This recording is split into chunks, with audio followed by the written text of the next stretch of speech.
Welcome back to the session of the Hindu newspaper analysis for UPSC. Today we will discuss only four issues. The first issue is restoring fiscal space for the state. Second issue is ensure safeguard for India's carbon market. Third issue is dopamine overdose, how modern lifestyle are rewiring our brains. Fourth issue is how innovation drive economic growth. So let's discuss all the issues in detail. In this lecture, we will discuss about fiscal federalism, tensions and solutions. Why in news? Various southern state governments such as Kerala, Tamil Nadu and Karnataka have highlighted many issues related to fiscal federalism in India. Various southern states such as Kerala, Tamil Nadu and Karnataka ने India में fiscal federalism से related many issues को highlight किया है.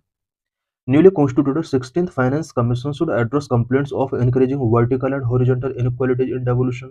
Southern state alleged that center is discriminating against non-NDA state. Is the center being iniquitous in state transfers? Present में 16th finance commission constitute किया गया है. 16th फाइनेंस कमीशन को southern state की जो भी कंसर्न है उसको एड्रेस करना चाहिए, specially vertical and horizontal devolution से रिलेटेड. सदर्न स्टेट ने सेंट्रल गवर्नमेंट पर ये एलिगेशंस पुट किए हैं कि central government non NDA state के साथ डेवोल्यूशन के रिस्पेक्ट में डिस्क्रिमिनेशन कर रहे हैं. What are two disturbing trends in domain of vertical devolution which needs urgent redressal? Vertical devolution से रिलेटेड टू डिस्टर्बिंग ट्रेंड्स क्या क्या है जिन्हें अर्जेंटली रिड्रेस करना होगा. First, union government want to keep a large share of its proceeds out of the divisible rule so they don't want share with state. एक तरफ union government चाहती है कि उसका जो भी नेट प्रोसीड है उसको डिविजिबल पूल से आउट रखा जाए. Secondly, center has also not been devolving the share of net proceed to the state as mandated by the successive finance commission. Second problem यह है कि सेंट्रल गवर्नमेंट के द्वारा जो भी नेट प्रोसीड कलेक्शन किया जाता है, टैक्स कलेक्ट किया जाता है, फाइनेंस कमीशन के रिकमेंडेशन के बाद भी स्टेट को उतना फंड डेवोल्यूशन नहीं किया जाता है जितना किया जाना चाहिए. Issues related to net proceeds, corporate tax, custom duties, cess and surcharge. Net proceed, corporation tax, custom duty, cess and surcharge से रिलेटेड क्या क्या इश्यूज हैं. द नेट डिविजिबल पूल और net proceed is that part of the gross tax revenue which is share would which from which a share would have to be vertically devolved by union to all state.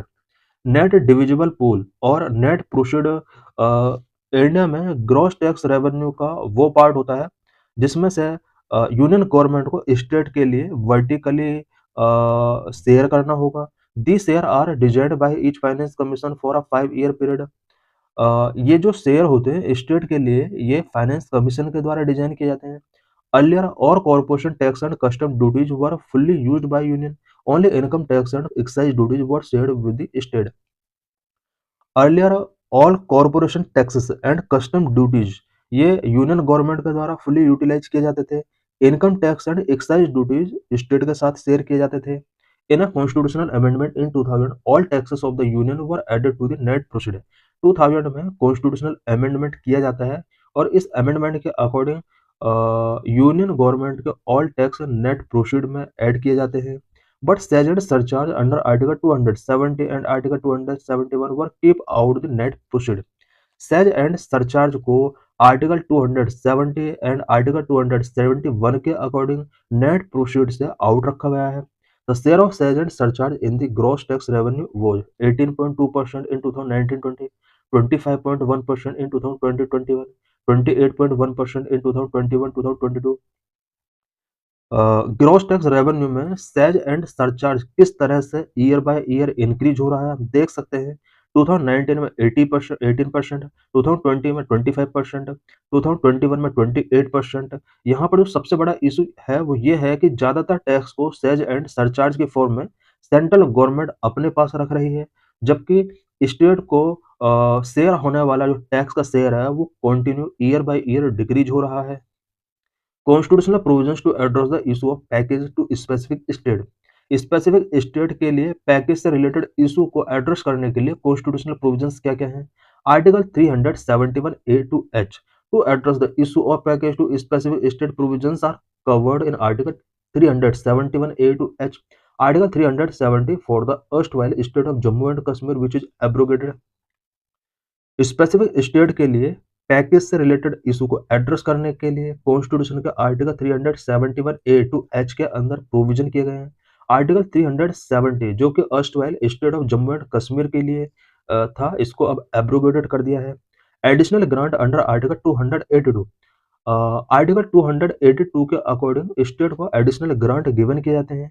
Additional grant में be need based provision under article 282 which fall under miscellaneous financial provisions। Constitution का article 282 के according need based यहाँ पर state को grants given किए जा सकते हैं। मिसलेनियस फाइनेंशियल प्रोविजंस के अंडर इनको प्रोविजन किया गया है। Special packages these are purely discretionary which are depend purely on the bargaining power of some state level political parties.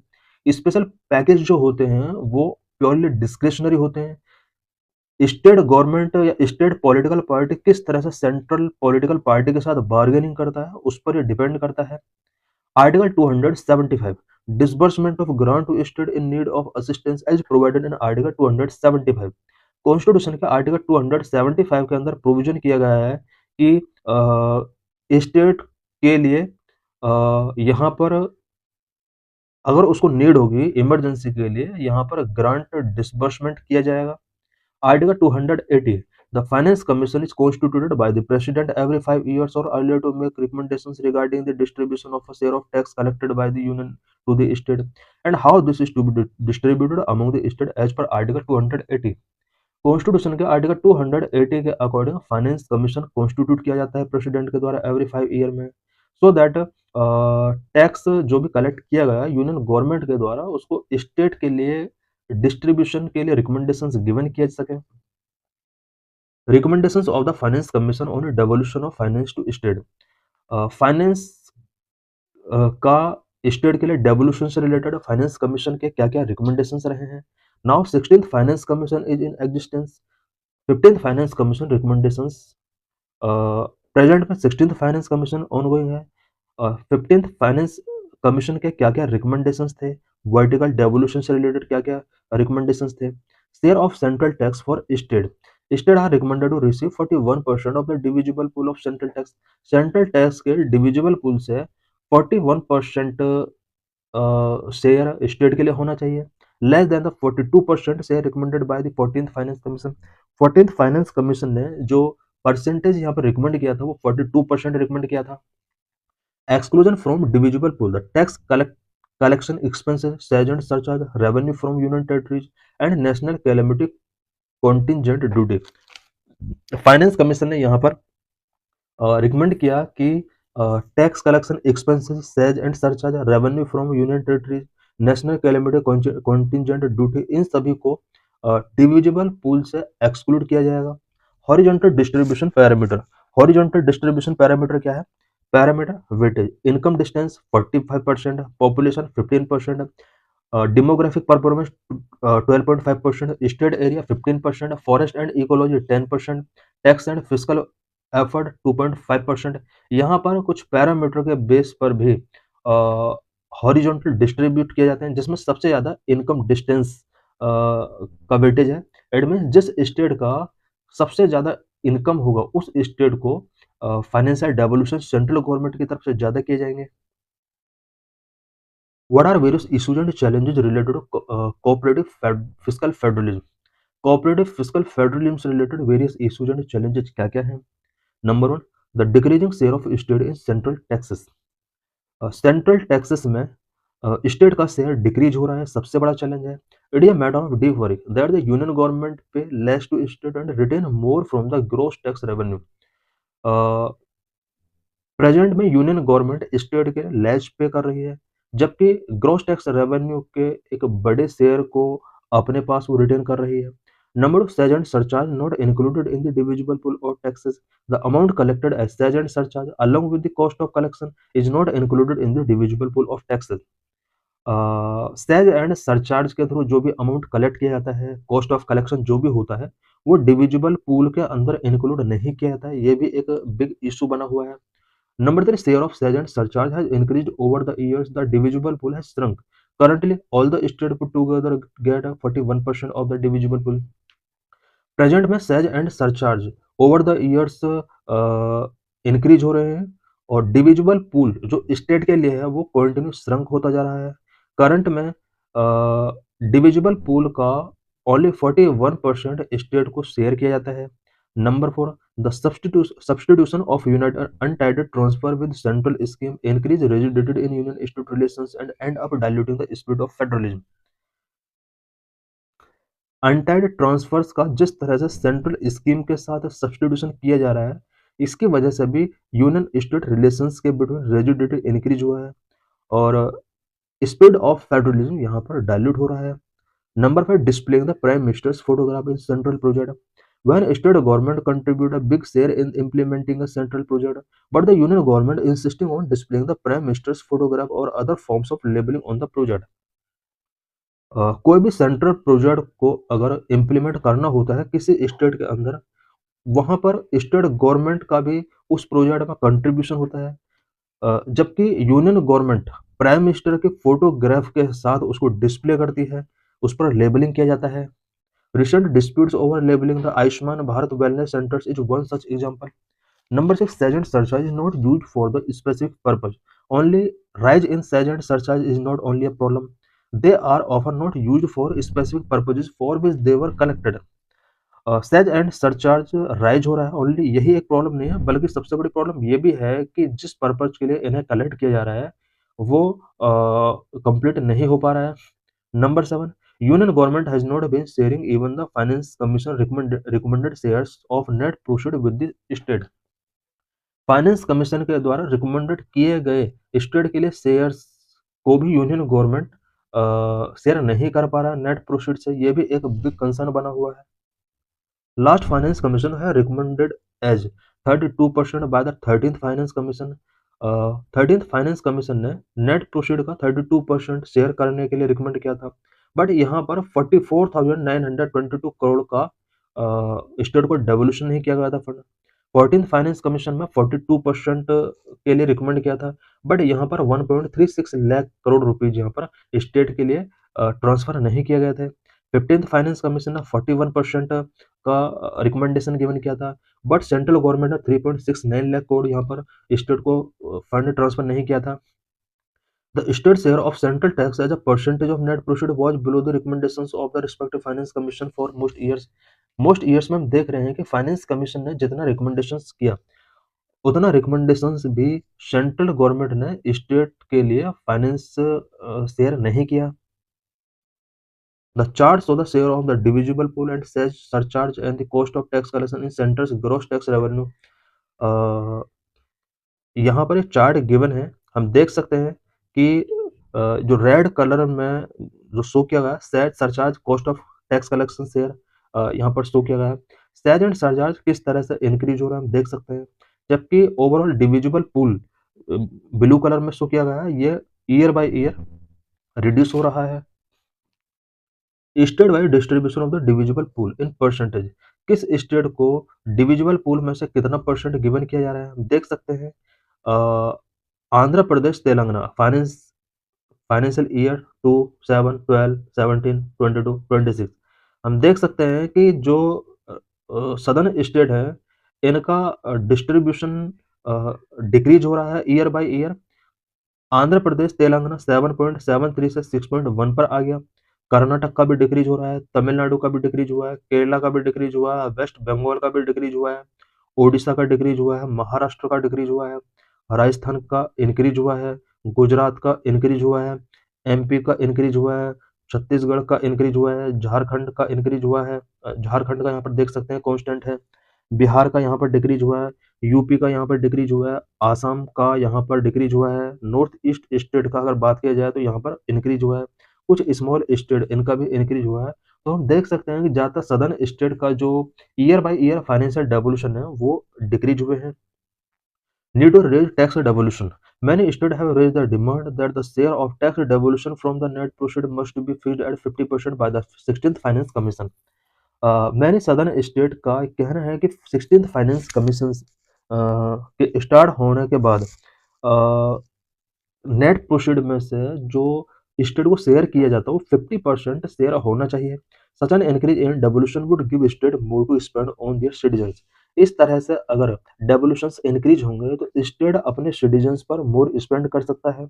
Overall it will be a more move towards a healthy system of cooperative fiscal federalism. Central government अगर net proceed में से 50% अगर state को share करेगा तो इससे cooperative fiscal federalism में एक हेल्दी सिस्टम यहाँ पर बनेगा और स्टेट और सेंट्रल के बीच जो भी इश्यूज हैं उनको इजीली तरीके से सॉल्व किया जा सकता है। In this lecture, we will discuss about carbon markets in India. Lecture is important for GS paper 3, for prelims and for mains. Why in news? The Ministry of Environment, Forest and Climate Change has announced the National Designated Authority (NDA) to enable a carbon emission trading regime. Ministry of environment forest and climate change ने India में carbon emission trading regime को enable करने के लिए NDA announce किया है। NDA means national designated authority. The creation of an NDA is a mandatory requirement under article 6 of the provision of 2015 Paris agreement. NDA का creation 2015 के Paris agreement के under provision किया गया था। स्पेशली ये mandatory किया गया था सभी कंट्रीज के लिए कि वो अपने अपने कंट्रीज के अंदर नेशनल डेजिग्नेटेड अथॉरिटी इस्टेब्लिश करें so that carbon emission trading regime को एनेबल किया जा सके। Within the Paris agreement article 6 define the system under which such an emission trading market can take place. Paris agreement के अंदर article 6 के अंदर एक ऐसे सिस्टम को डिफाइन किया गया था जिसके थ्रू एमिशन ट्रेडिंग मार्केट को इस्टेब्लिश किया जा सकता है। The NDA's responsibilities include recommending to the Union Government a list of activities that can be considered for trading of emission reduction units from project under Article 6. NDA का क्या responsibility होगा? NDA union government को recommend करेगा various activities, ऐसी activities जो emission reduction units को establish करने के लिए यहाँ पर इम्पोर्टेंट होंगे, यानी ऐसी एक्टिविटीज जो एमिशन रिडक्शन यूनिट्स के ट्रेडिंग के लिए एक यहाँ पर सूटेबल प्लेटफॉर्म यहाँ पर इस्टेब्लिश किया जाएगा। What is a carbon market? Carbon market क्या होता है? Carbon market are market-based mechanisms designed to reduce greenhouse gas emissions in which financial incentives are provided to individuals and organizations to reduce their carbon footprints. Carbon market based mechanism होते हैं जो कि green house gas emissions को reduce करने के लिए design किए गए हैं। इसके अंदर इंडिविजुअल्स एंड ऑर्गेनाइजेशंस को कार्बन फुटप्रिंट्स को रिड्यूस करने के लिए फाइनेंशियल इंसेंटिव्स गिवन किए जाते हैं। A carbon market is a market which allowed the buying and selling of a right to emit carbon into the atmosphere. सभी को एटमॉस्फेयर में कार्बन को एमिट करने का राइट है, थोड़ा थोड़ा सभी कर रहे हैं, लेकिन राइट टू एमिट कार्बन इसको बाय करने का, सेलिंग करने का राइट कार्बन मार्केट के अंदर इंडिविजुअल से ऑर्गेनाइजेशंस को गिवन किया जाता है। इट मीन्स यहाँ पर ये हुआ है कि एक पर्सन कार्बन एमिट कर रहा है एनवायरनमेंट के अंदर किसी इंडस्ट्री या फैक्ट्री के थ्रू, और एक पर्सन मिलियंस प्लांट यहाँ पर लगा रहा है, मिलियन बिलियन ट्रीज वहाँ पर लगा रहा है। तो यहाँ पर दोनों जो पर्सन है वो डिफरेंट वर्क कर रहे हैं। एक कार्बन एमिट कर रहा है और एक कार्बन एमिट को कम करने के लिए एनवायरनमेंट प्रोटेक्ट कर रहा है। एक को यहाँ पर कार्बन एमिट का जो राइट है वो सेल कर सकता है, एक बाय कर सकता है। जो पर्सन कार्बन एमिट कर रहा है उसको बाय करना होगा, और जो पर्सन ज़्यादा से ज़्यादा प्लांट लगा रहा है उसको ये सेल करना होगा। Carbon markets operate on the principle of cap and trade, where a government or regulatory body set a cap on the total amount of greenhouse gas emissions. Carbon market cap and trade के principal के base पर operate किए जाएंगे, जिसमें government और regulatory body total amount of green house gas emissions को set कर देगा। इट मीन्स यहाँ पर हर इंडस्ट्री, फैक्ट्री या फिर कार्बन एमिटिंग जो भी बॉडी है उसके लिए यहाँ पर ग्रीन हाउस गैस एमिशंस का अमाउंट फिक्स कर दिया जाएगा। Government can issue certificate called carbon credits that allow to emit a certain amount of carbon into the atmosphere.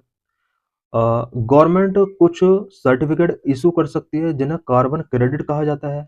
In carbon credits के थ्रू एटमॉस्फेयर में certain amount of carbon emit करने का यहाँ पर right given किया जाएगा, one carbon credit equal to 1000 kilogram of CO2।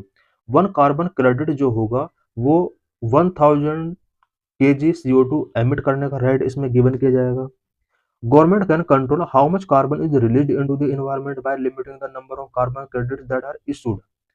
Government चाहे तो कार्बन क्रेडिट के नंबर को लिमिट करके कार्बन एनवायरनमेंट में कितना रिलीज किया जाएगा इसको कंट्रोल कर सकती है। Anyone who does not hold carbon credit to their name would not be allowed to emit any carbon into the atmosphere. कोई भी पर्सन जिसके पास कार्बन क्रेडिट नहीं होगा उसको एटमॉस्फेयर में कार्बन एमिट करने के लिए अलाउ नहीं किया जाएगा।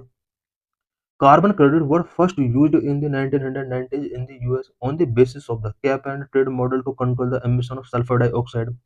कार्बन क्रेडिट का पहली बार यूज 1990 में यूएस में किया गया था जो कि कैप एंड ट्रेड मॉडल के बेस पर था। इसके थ्रू पहली बार सल्फर डाइऑक्साइड के एमिशन को कंट्रोल किया गया। Individuals and firms that hold carbon credit but they do not use can sell their credit to interested buyers। Individual और फर्म जो कार्बन क्रेडिट्स जिनके पास हैं लेकिन वो उसको यूज नहीं करना चाह रहे हैं वो अपने कार्बन क्रेडिट्स को इंटरेस्टेड बायर को सेल कर सकते हैं। Carbon credits price are determined by the market forces which means depend on supply of carbon credits and the demand for the certificate. Carbon credits के जो प्राइस होते हैं वो मार्केट फोर्स के हिसाब से डिटरमाइन किए जाए। इट मींस कार्बन क्रेडिट की डिमांड एंड सप्लाई के बेस पर ही इनकी प्राइस डिटरमाइन किए जाएंगे। A carbon market can also include the trading of carbon offset। Carbon market के अंदर कार्बन ऑफसेट का ट्रेडिंग भी इंक्लूड है। इन carbon offset, a business that pollute the environment can purchase carbon offset sold by the environment NGO which promise to plant trees that suck a certain amount of carbon emissions from the atmosphere। Carbon offset के अंदर एक business जो कि environment को pollute कर रहा है वो कार्बन ऑफसेट किसी एनवायरमेंटल एनजीओ से बाय कर सकता है। कोई ऐसा एनवायरमेंटल एनजीओ जो प्रोमिस करता है कि वो ट्रीज को प्लांट करेगा और एटमॉस्फेयर में होने वाले कार्बन एमिशन की एक सर्टेन अमाउंट को सुक करेगा।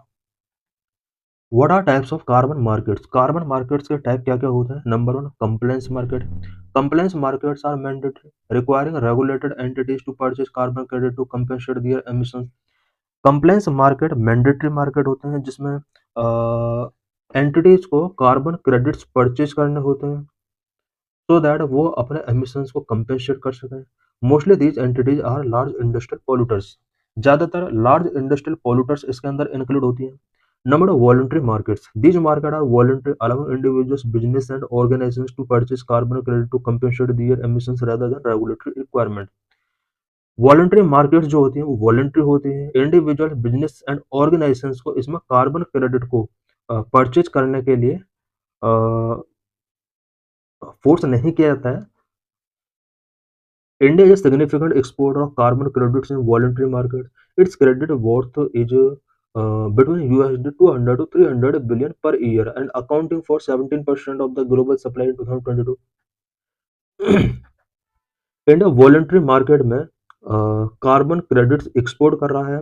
इंडिया का कार्बन क्रेडिट का इंटरनेशनल मार्केट में 200 टू 300 बिलियन पर ईयर का मार्केट है और ग्लोबल सप्लाई में 17% का इंडिया एक इम्पोर्टेंट रोल प्ले कर रहा है।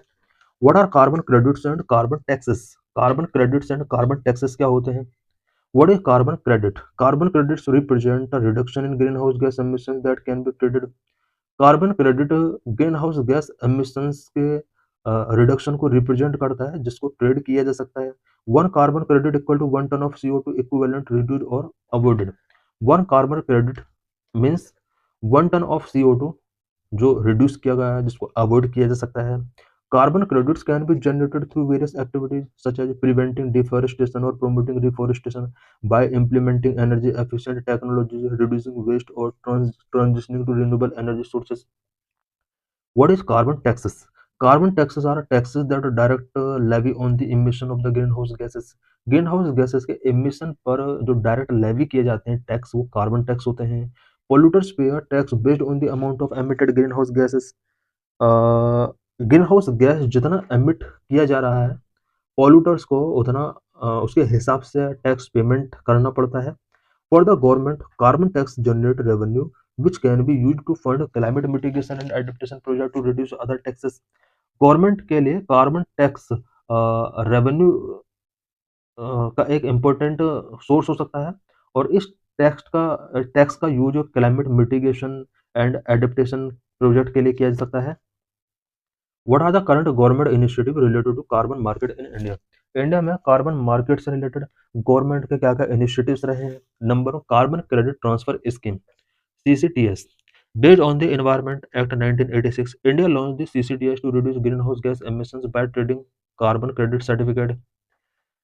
Environment Protection Act 1986 के अकॉर्डिंग इंडिया ने CCTS लॉन्च किया सो that carbon green house gas emissions को रिड्यूस किया जा सके और एनवायरनमेंट को प्रोटेक्ट किया जा सके।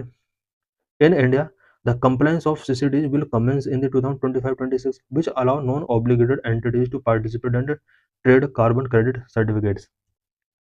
इंडिया के अंदर compliance CCTs 2025-26 से स्टार्ट हो चुके हैं। Number of currently other existing scheme, the Perform, Achieve and Trade scheme and Renewable Energy Certificate system are existing market-based emission reduction scheme in India। India में प्रेजेंट में PAT और REC जो system है ये market based emission reduction scheme है जो पहले से ही इंडिया के अंदर वर्क कर रही है। PAT means perform, achieve and trade. REC means renewable energy certificate. ये market based emission reduction scheme है इंडिया के अंदर। Number 3, verification and monitoring.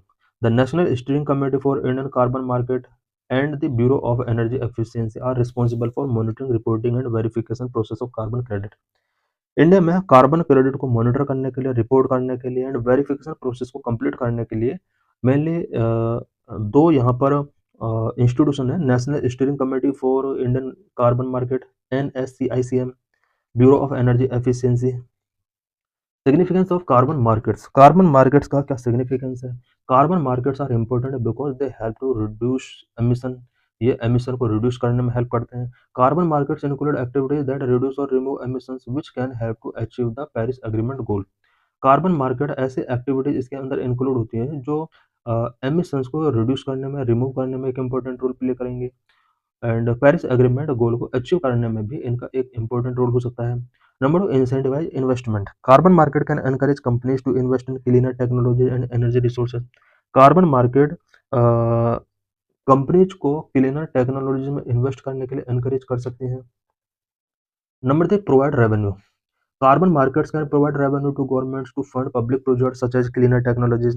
Carbon market government को रेवेन्यू प्रोवाइड करने में एक इम्पोर्टेंट रोल प्ले कर सकते हैं सो दैट पब्लिक प्रोजेक्ट्स पर इन्वेस्टमेंट को बढ़ाया जा सके, सच एज क्लीन टेक्नोलॉजीज पर इन्वेस्टमेंट को बढ़ाया जा सके। Number 4, benefit local communities. Carbon project can create green jobs, improve biodiversity and environmental protection and help with climate adaptation and resilience। Carbon project green job create कर सकते हैं, biodiversity environmental production को improve कर सकते हैं, साथ ही climate adaptation resilience में important help कर सकते हैं। What measures can India adopt for effective establishment of carbon market. Carbon market के इफेक्टिव एस्टेब्लिशमेंट के लिए इंडिया कौन कौन से मेजर्स टेकिंग कर सकता है। Number 1, phase implementation. India could adopt a phased approach to carbon taxation, starting with a low rate and gradually increase it over time। Number of border carbon adjustment to address carbon leakage concern and protect domestic industries, India could consider implementing border carbon adjustment। Technology transfer incentives, incentive for technology transfer and adoption of clean technology, particularly for small and medium enterprises, can reduce carbon emissions। Incentives for industry, implement a good regulatory system that offers expedited approvals and incentives for industry demonstrating significant carbon reduction efforts। Carbon credit cooperative for SMEs, establish a cooperative framework enabling small and medium enterprises SMEs to collectively participate in the carbon market। Carbon tech incubators for homegrown solutions, India should launch a network of specialized incubators focused on developing indigenous carbon reduction technologies। Green finance revolution, India could establish a robust green finance revolution ecosystem to support its carbon market। This could include green bonds, sustainability linked loans, and climate risk insurance products। Next, integration with existing scheme. India's new carbon market should be integrated with existing schemes like PET and REC for policy coherence. This could involve creating conversion mechanisms between different types. What is dopamine addiction? What are various negative impacts of too much dopamine on youth? Dopamine addiction क्या है? Dopamine addiction के youth पर क्या-क्या negative impacts पड़ रहे हैं? What is dopamine? Dopamine is a neurotransmitter or chemical messenger that play a crucial role in the brain's reward and pleasure system.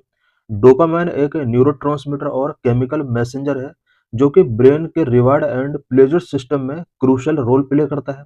It is involve in motivation, memory, learning, reward seeking behaviour. Dopamine motivation के साथ, memory, learning, reward seeking behaviour के साथ ये involve होता है। How dopamine function in the adolescence brain.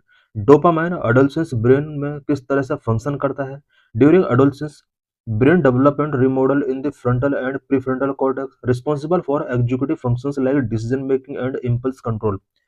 Adolescence के during brain frontal and prefrontal cortex में develop होता है, रिमॉडल होता है। फ्रंटल एंड प्रीफ्रंटल कॉर्टेक्स जो होते हैं ये ब्रेन के executive functions like decision making and impulse control में एक इंपॉर्टेंट रोल प्ले करते हैं।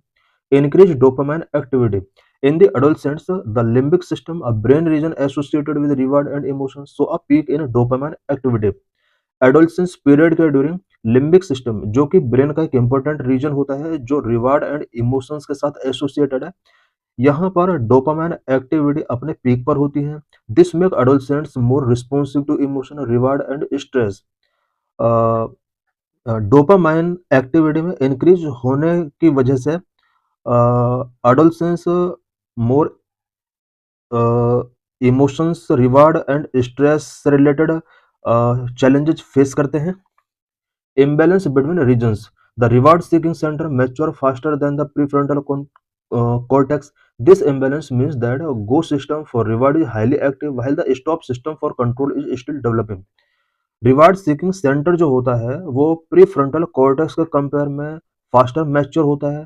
ये जो इम्बैलेंस है, इस इम्बैलेंस की वजह से go system for reward highly active होता है जबकि स्टॉप सिस्टम फॉर कंट्रोल अभी भी डेवलपिंग फेज में होता है। यही वजह है कि एडोलसेंस एज में जो चिल्ड्रन होते हैं वो ज़्यादातर एक्टिविटी में गो सिस्टम फॉर रिवार्ड गेन करने के लिए यहाँ पर ट्राई करते हैं। Vulnerability, this developmental stage make adolescents more vulnerable to sensation seeking, risk taking and addictive behavior. यही वजह है कि एडोलसेंस पीरियड में ये जो डेवलपमेंटल स्टेज होता है, इस पीरियड में एडोलसेंस चिल्ड्रन जो होते हैं वो more sensation seeking, risk taking and addictive behaviour इनके अंदर शो होता है। पार्ट्स ऑफ ह्यूमन ब्रेन के कौन कौन से पार्ट होते हैं हम देख सकते हैं कि फ्रंटल जो पार्ट है वो फ्रंट में होता है, बाकी और भी पार्ट इसके गिवन है। Dopamine impact on youth related issues पर डोपामाइन के क्या क्या इम्पैक्ट पड़ते हैं। Number one, risk taking and novelty seeking. High dopamine can be dangerous for risk taking behaviour, this can also lead to negative outcomes. High dopamine risk taking behaviour के लिए dangerous हो सकता है, नेगेटिव आउटकम्स भी इसके हो सकते हैं। Number two, social media and instant satisfaction. Platform that provide instant rewards like shares, comment exploit the dopamine reward system. आजकल सोशल मीडिया प्लेटफॉर्म जहां पर लाइक, शेयर, कमेंट ये जो इंस्टेंट रिवार्ड होते हैं, इन इंस्टेंट रिवार्ड ने डोपामाइन रिवार्ड सिस्टम को एक्सप्लॉइट किया है। This leads to a cycle of seeking external validation which can become addictive and displace other form of reward. Social media platform ने cycle of seeking external validation को lead किया है। इसकी वजह से लोग ज़्यादातर एडिक्टिव हो रहे हैं, अदर फॉर्म ऑफ रिवार्ड को इसने डिस्प्लेस कर दिया है। The dopamine economy, social media is part of the dopamine economy where algorithms are designed to provoke and motivate instant satisfaction leading to compulsive engagement. Social media dopamine economy का part है जहां पर algorithm इस तरह से design किए जाते हैं कि इंस्टेंट सेटिस्फेक्शन को प्रोवोक किया जा सके, मोटिवेट किया जा सके। इसकी वजह से पीपल का सोशल मीडिया के साथ कंपल्सिव एंगेजमेंट बढ़ रहा है। Negative mental health outcomes, excessive use of these platforms has been linked to anxiety, depression, low self-esteem and the fear of missing out. Social media platform का excessive use हो रहा है, इसकी वजह से पीपल के अंदर anxiety, depression, low self esteem and fear of missing out बढ़ रहे हैं। Number 3, addiction to substances. Adolescence is a critical at risk period for substance abuse due to the developing dopamine system. Adolescence जो as होती है ये critical at risk period होता है, because ये टाइम पीरियड ऐसा होता है जहां पर डोपामाइन सिस्टम डेवलप हो रहा होता है। reinforcing the pleasurable experience. Addictive drugs trigger a massive release of dopamine, reinforcing the pleasurable experience and leading to compulsive drug seeking behavior. Addictive drugs dopamine का मैसिव रिलीज करते हैं, इसकी वजह से प्लेजरेबल एक्सपीरियंस पीपल का बढ़ता है और इसकी वजह से पीपल के अंदर कंपल्सिव ड्रग सीकिंग बिहेवियर भी इंक्रीज हो सकता है। Long term changes, chronic drug use can desensitize the dopamine system, making both a drug and mature rewards less pleasurable and trapping the user in a cycle of dependence. Drugs का अगर continue long time के लिए use किया जाता है, इससे dopamine system desensitise हो सकता है। इसकी वजह से drugs and natural rewards less pleasurable हो सकते हैं और इसकी वजह से पीपल का साइकिल ऑफ डिपेंडेंस यहाँ पर बढ़ सकता है। इट मीन्स यहाँ पर ड्रग्स पर कॉन्टिन्यूटी पीपल की बढ़ सकती है। Number 4, mental health disorders. Dysfunction in the dopamine system is linked to several psychological conditions that often emerge during adolescence. Dopamine system में अगर डायसफंक्शन होता है तो इसकी वजह से सेवरल साइकोलॉजिकल कंडीशंस पीपल के अंदर इमर्ज हो सकती हैं। Attention deficit hyper activity disorder ADHD associated with reduced dopamine concentrations in the prefrontal cortex impacting attention and focus. ADHD attention deficit hyperactivity disorder ये डोपामाइन कंसंट्रेशन का prefrontal cortex में reduce होने की वजह से एडीएचडी प्रॉब्लम इमर्ज होती है और इसकी वजह से अटेंशन एंड फोकस इम्पैक्ट होता है। Depression and anxiety, imbalances in the dopamine along with other neurotransmitters like serotonin are linked to mood regulation problem. Dopamine में इम्बैलेंस होने की वजह से साथ ही अदर न्यूरोट्रांसमीटर्स में अगर इम्बैलेंस होता है तो इसकी वजह से मूड रेगुलेशन प्रॉब्लम्स क्रिएट हो सकती हैं। Schizophrenia link to dysregulation of the dopamine signalling in brain. Schizophrenia एक ऐसी प्रॉब्लम है जो कि ब्रेन में डोपामाइन सिग्नलिंग के डाइसरेगुलेशन से रिलेटेड है। In this lecture, we will discuss how does innovation drive economic growth. Mechanism through which innovation drive growth. Number 1, encourages productivity. Innovation allow for a more efficient use of resources, enabling greater output from the same of the fewer inputs. For example, advances in automation and AI, artificial intelligence, have led to significant productivity gains in sectors from manufacturing to services. Number 2, creates new industries and markets. Innovation expands economies by creating entirely new products, services, and industries. The digital revolution, for instance, created new sectors like e-commerce, fintech, and social media, which stimulated investment and diversify the economy. Number 3, promotes competition and entrepreneurship. Innovative new firms forcing existing firms to improve their product and lower cost. This competitive pressure fosters a cycle of innovation and is vital for a dynamic economy. Next, generate high-value employment. While innovation may displace some jobs, it creates new high-value jobs that require advanced skills, increasing overall economic status and living standard. Next, address societal challenges. Innovation is critical for tackling structural problems like resource scarcity, climate change, and public health. For example, green technology reduces environmental harm. Innovation in the Indian context. Key drivers of India's innovation ecosystem. Number of government initiatives. Schemes like Digital India, Startup India, and the Adult Innovation Mission have created a supportive environment for tech innovation and entrepreneurship. Number two, thriving startup culture. India is one of the largest startup ecosystem in the world, which have significant number of unicorns. Startup valued over $1 billion. Sectors like fintech, healthcare, and edtech are at the forefront at this growth. Digital public infrastructure. Innovations like the Unified Payment Interface (UPI) have revolutionized financial inclusion and digital payment. This digital infrastructure can drive growth. Next, academia industry collaboration. Efforts to bridge the gap between academic research and the commercial applications are increasing with initiatives like Research Park at the IITs. Challenges hindering innovation in India. Number one, low research and development spending. India's research and development expenditure as a percentage of GDP is significantly lower than that of developed economies, particularly in the private sector. Number two, skill gap. A mismatch exists between the skill of the workforce and the demand of the emerging technologies like data science and AI, hindering innovation. Number three, commercialization gap. There is a significant gap between the generation of parents and their successful commercialization. Many grassroots innovations fail to scale up due to lack of market access. Next, access to risk capital. Funding remains a challenge, particularly for deep tech and hardware startups. Institutional investors participate in early stage funding is limited. Regulatory hurdles. Despite improvement in the ease of doing business, regulatory complexities and hurdles persist, especially in newer tech areas, hampering rapid innovation. Way forward and policy measures for India. Number one, increase research and development expenditure. Implement targeted incentives for research and development in private sector and increase public research and development spending to meet a clear target such as 2% of the GDP. Number two, strengthen academia industry linkage. Mandate public-private partnership for research and development. Establish more innovation centers in education institutions and bring industry expert into academia. Number three, enhance access to risk capital. Create specialized funds for high risk, high impact innovations and facilitate easier listing of innovative startups on stock exchange. Number four, need to address skill gap.